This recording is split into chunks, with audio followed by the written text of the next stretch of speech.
नमस्ते दोस्तों। राजस्थान विश्वविद्यालय के BA part 1 first year Hindi साहित्य के विद्यार्थियों का स्वागत। हमने तुलसीदास जी की जीवन चरित्र की और तुलसीदास जी के कृतित्व पर कल बात की थी। इससे पिछले वीडियो में बात की थी। आज हमारे सिलेबस में जो कुछ कवितावली के अंश दिए हुए हैं उन्हें हम समझने की कोशिश करते हैं।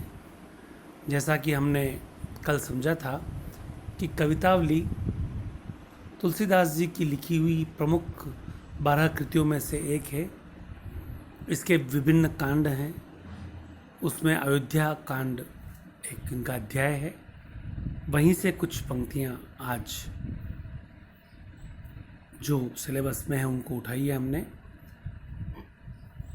पहला पद देखें।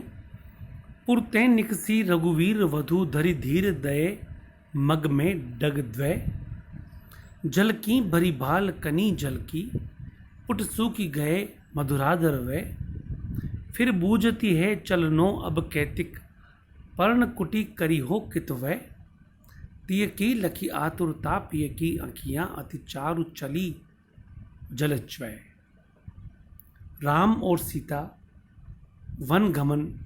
देखिए, हमने अयोध्या कांड, कवितावली अयोध्या कांड वन के मार्ग में, यानी कि ये वन गमन का जो मार्ग है उस वन गमन के मार्ग की ये बातें हैं। कोमलांगी सीता भगवान राम के साथ वन गमन को आतुर तो हो गई, उसे नहीं पता था कि कितने अधिक रास्ते में मुश्किलात का सामना करना पड़ेगा, कितनी ज़्यादा हमें कठिनाइयाँ उठानी पड़ेंगी। जैसे कि पुरते निकसी रघुवीर वधु, रघुवीर की वधु सीता पुर अभी तो नगर से निकली ही है, धरि धीर दे और धैर्य धारण करते हुए धरे मग में डग द्वे, 2 कदम भी नहीं चली होगी। डग कदम, द्वे दो कदम भी नहीं चली होगी कि जल की भरी भाल कनी जल की, और माथे पे पसीने की बूंदें चूचूहाने लगी। भाल पर कनी जल की, झलक गई पसीने की बूंदें। कहाँ काम पड़ेगा उन कोमलांगी को बाहर जाने का। पुट सूख गए मधुराधर वे, और होठ भी सूख गए। अभी 2 कदम भी नहीं चली है पूरी कि सीता के प्राणों पे बनाई है, क्योंकि पसीने पसीने हो गई है, होठ सूख गए हैं। फिर ही बूझती है, फिर करके पूछती है अपने प्रीतम को, चलनो अब कैतिक, है राम कितना और चलना है, पर्ण कुटी करी हो कितवे, कहाँ जाकर के पर्ण कुटी बनाइएगा। सीता जैसी कोमलांगी जो राजकुमारी का जीवन जन्म के बाद से जिसने जिया, उसे क्या पता कि अभी वन गमन की शुरुआत है। 2 कदम चल के पसीने पसीने होके होठों को सुखा के पति से पूछ रही हैं कि अब कितना और चलना है स्वामी, कहाँ जाकर के पर्णकुटी बनाइएगा।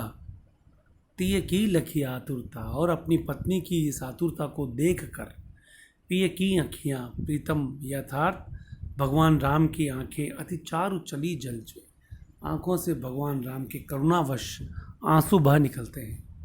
भगवान राम को पता है कि आगे की राह कितनी कठिन है। अभी कहाँ 2 कदम चले हैं, और 2 कदम चलते ही, 2 कदम चलने पर ही ये हालत हो गई है। अब तो कहाँ कहाँ तक नहीं पहुँचना है, कहाँ कहाँ तक नहीं जाना है। दूसरा पद देखें। जल को गए लखनु है लरिका, परिखो पिय छाँव घरी कहे ठाडे, पहुँच पसे बयार करो अरु पाय पखारियों बुबुरी ठाडे, तुलसी रघुवीर प्रियाश्रम जानिके बेटी विलंब लो कंटक काढ़े, जान की नाह को नेहु लख्यो, पुल कीतन बारी बिलोचन बाढ़े। जल को गए लखन, हे प्रीतम, हे भगवान राम। लक्ष्मण पानी लेने गए हैं लरिका, छोटे बालक हैं। परीखो, कुछ तो समझें आप।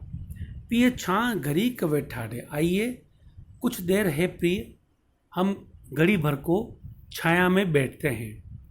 पहुँच पसेऊ बयारी करो, आओ मैं आपका पसीना पहुँच दूँ, आपको हवा कर दूँ। और उपाय पखारियों बुबुरी ठाढ़े, और इस जलती हुई आग में, जलती हुए इस मौसम में, धूल में, जलती धूल को बुबुरी ठाढ़े। इन्होंने जलती हुई धूल को तुलसी ने राख के समान कहा है। गरम गरम राख में जो तुम्हारे पैर है प्रीतम जल गए हैं, उनको मैं पखारियों, थोड़ी धो लूँ, शीतल कर लूँ। तुलसी कहते हैं कि रघुवीर प्रियाश्रम जानी के, रघुवीर समझ गए कि मेरी जो प्रिया है वो श्रम युक्त हो गई है, थक गई है, चलने के कारण थक गई है। बैठी विलंब लो, और ऐसा जान करके, अपने मन में ऐसा मान करके कि ये थक चुकी हैं, वो विलंब लो, विलंब तक, देर तक कंटक काटे, उनके कांटे निकालते रहे, वो बैठे रहे। जानकी नाह को नेहु लख्यो, और जानकी सीता भी अपने नाथ यानी कि अपने पति के नेहु मने स्नेह को, लख्यो मने देखकर, स्नेह को देखकर, जानकी नाह को नेहु लख्यो। सीता भी अपने पति के प्रेम को समझकर, देखकर, पुलकीतन, उनके शरीर पुलक से भर गया। बाहरी बिलोचन बाढ़े, और नेत्रों से प्रेम रूपी जल बह निकला उनके स्नेह को देख करके। इन दो पंक्तियों को, इन दो पदों को जब हम एक साथ समझने का प्रयास करते हैं, तब तुलसी और उनका जो भावगत काव्य सौंदर्य जिसकी चर्चा हमने कल की थी, वो बरबस हमारे आंखों के सामने आ जाता है। यह वही तुलसी है जिन्होंने राम और सीता के प्रेम को आदर्श प्रेम के रूप में स्थापित किया था। जहाँ प्रेम की कल्पना होती है, वहाँ राधा और कृष्ण के प्रेम को प्रधान मानकर अधिकांश कवि अंततोगत्वा हल्केपन पर आ ही जाते हैं। रीतिकाल को छोड़ दीजिए, रीतिकाल में तो सर्वत्र ऐसा ही हुआ, जहाँ राम और कृष्ण के अगर तुलना की जाए तो रीतिकाल में तो कृष्ण एकमात्र सर्वश्रेष्ठ नायक थे। राम का तो कोई औचित्य वहाँ था भी नहीं। लेकिन भक्ति काल में भी जब हम राधा और कृष्ण के प्रेम से भरे हुए, प्रेम से डूबे हुए सूरदास के पदों को देखते हैं, तब वो परकीय भाव के प्रेम की अभिव्यक्ति का प्रमाणवश हमारे सामने आता है, क्योंकि पति पत्नी तो वो थे नहीं। भगवान राम और सीता के प्रेम में एक दूसरे के भावों को समझने की कितनी समझ है, एक दूसरे के भावों को देख करके एक दूसरे का ख्याल रखने का कितना उनका मन होता है, यह हम इन दोनों पदों में एक साथ जब देखते हैं तब हमारे सामने स्पष्ट होता है। देखें, वन के मार्ग में राजकुमारी का जो व्यवहार था वो बिल्कुल स्वाभाविक था।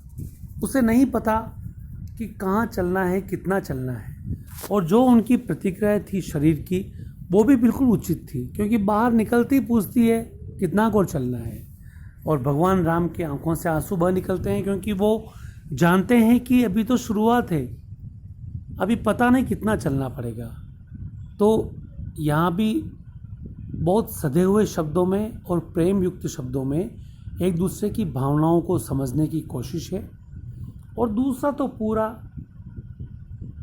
पद ही एक दूसरे के दाम्पत्य प्रेम की उच्च आकांक्षाओं को, उच्च भावों को व्यक्त करता हुआ पद है।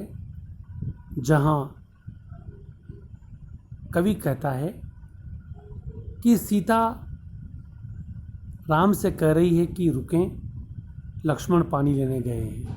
राम समझ जाते हैं कि सीता थक गई है, इसलिए वो किसी बहाने से रोक रही है, और उधर जब बैठ करके वो कांटे निकालते हैं अपनी पत्नी सीता के पैरों से, तो हमारे भारतीय जो एक आदर्श दाम्पत्य प्रेम का रूप है, उसका साक्षात चित्र हमारे सामने आता है।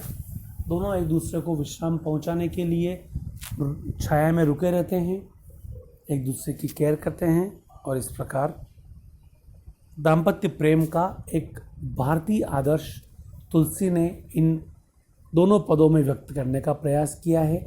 कथाक्रम मूलतः राम के वनगमन को ही आधार बना के लिखा गया है। धन्यवाद।